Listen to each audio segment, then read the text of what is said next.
roughly 82% of the market cannot walk into a bank and get a loan.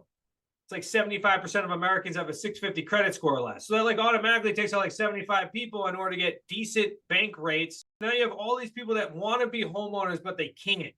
So how do we provide that solution? Well, we buy them correctly on creative financing, right? So we had good debt on the property and we get good seller financing terms, which allows us to say, all right, we can make some money from this deal. All right, well, now that we can do that, we're now going to go sell the property to somebody that needs a rent-to-own program.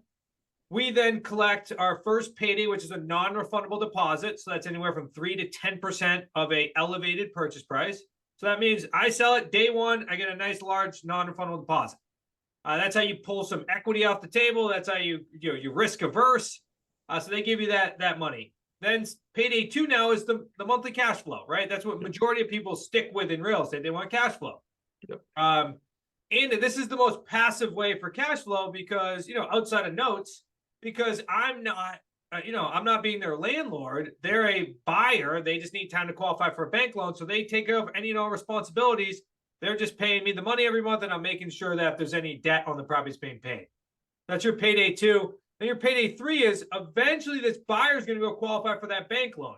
If we're doing everything correctly and our buyer is also doing everything correctly, we've now set up a mortgage readiness plan. Now, when they're mortgage ready, they go get a traditional bank loan and they go ahead and cash us out. And then usually there's a good chunk of change at the end when it closes out, and that's known as your payday 3. So you get paid today, monthly, and then when it cashes out.